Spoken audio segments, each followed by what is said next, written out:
Penyebab kenapa kamu tetap miskin, orang miskin iri lihat teman sukses. Mereka nggak mau lihat orang lain sukses. Pernyataan itu sebenarnya cukup stereotip dan bisa menyesatkan. Tidak semua orang miskin iri pada kesuksesan orang lain dan tidak semua orang yang sukses mendapatkannya tanpa perjuangan atau tanpa empati terhadap yang belum beruntung. Rasa iri atau kecewa bisa muncul dari siapa saja, kaya maupun miskin. Itu sifat manusia. Tapi seringkali orang yang sedang berada dalam kondisi sulit merasa frustrasi karena ketimpangan dan kurangnya kesempatan. Bukan semata karena mereka nggak mau lihat orang lain sukses. Kadang mereka hanya ingin dipahami, dihargai, dan diberi peluang yang sama? Kenapa kamu nggak bisa kaya padahal sudah kerja keras?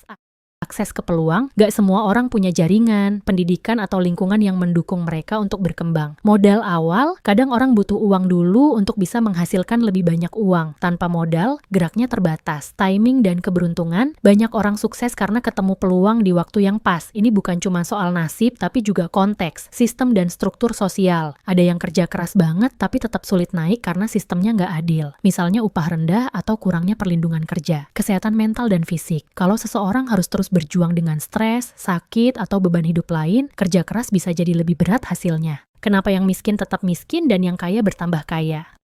Fenomena yang miskin tetap miskin, yang kaya makin kaya, sering disebut sebagai ketimpangan ekonomi. Ada beberapa alasan kenapa ini terus terjadi di Indonesia dan juga di banyak negara berkembang lain.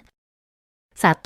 Akses yang tidak merata. Orang kaya biasanya punya akses lebih mudah ke pendidikan yang bagus, layanan kesehatan berkualitas koneksi atau jaringan bisnis teknologi dan informasi, sementara orang miskin seringkali kesulitan dapat akses ke hal-hal itu. Jadi, dari awal udah nggak seimbang. 2. Upah rendah versus kenaikan biaya hidup. Banyak pekerja dengan gaji kecil yang hidup pas-pasan, bahkan meski sudah kerja keras. Harga-harga naik, tapi gaji nggak ikut naik sebanding. Sementara orang kaya punya investasi yang malah naik nilainya tiap tahun. 3. Pendidikan masih belum merata. Pendidikan berkualitas itu pondasi mobilitas sosial, naik kelas ekonomi. Tapi di banyak daerah, kualitas sekolah masih tertinggal jauh dari kota besar. 4.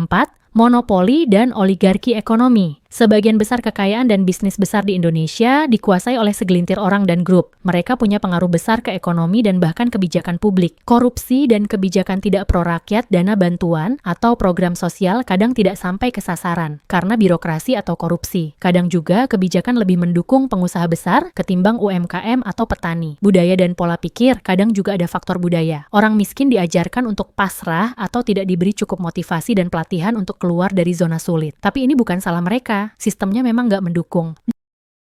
Seperti apa sistem di Indonesia? Jadi kalau kita ngomongin sistem di Indonesia, itu bisa merujuk ke banyak hal. Sistem pemerintahan, ekonomi, pendidikan, hukum, dan sosial. Tapi kalau konteksnya dari obrolan sebelumnya, kenapa yang miskin tetap miskin, yang kaya makin kaya? Yuk, kita bahas sistem secara umum yang paling ngaruh ke kehidupan masyarakat. 1.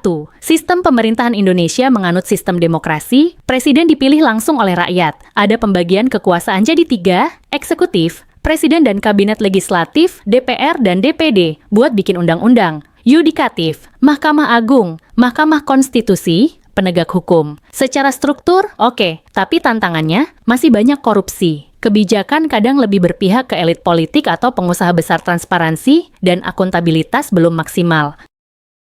2. Sistem ekonomi Indonesia menganut ekonomi pasar terbuka, tapi juga berlandaskan Pancasila. Jadi seharusnya pro-rakyat. Tapi realitanya, ada ketimpangan ekonomi yang tinggi. Sumber daya alam banyak, tapi pengelolaannya kadang dikuasai swasta asing atau elit nasional UMKM. Jadi tulang punggung, tapi minim dukungan teknologi dan modal. 3. Sistem pendidikan. Tujuannya bagus. Pendidikan gratis 12 tahun. Tapi masalahnya, kualitas sekolah beda-beda banget antara kota dan desa. Banyak guru kurang pelatihan. Akses ke pendidikan tinggi masih mahal. 4. Sistem hukum. Harusnya hukum itu adil dan sama buat semua. Tapi banyak kasus tajam ke bawah, tumpul ke atas. Proses hukum bisa lambat dan berbelit. Kepercayaan masyarakat ke aparat hukum kadang rendah. 5. Sistem sosial Indonesia dikenal sebagai negara yang ramah dan gotong royong. Tapi masih ada masalah diskriminasi terhadap minoritas, perempuan, delela. Kesenjangan antara kota dan desa besar sosial media bikin polarisasi makin kuat. Jadi, sistem di Indonesia itu banyak yang bagus secara teori, tapi seringkali lemah diimplementasi. Banyak faktor, korupsi, budaya asal jalan, minim evaluasi, sampai kepentingan golongan tertentu.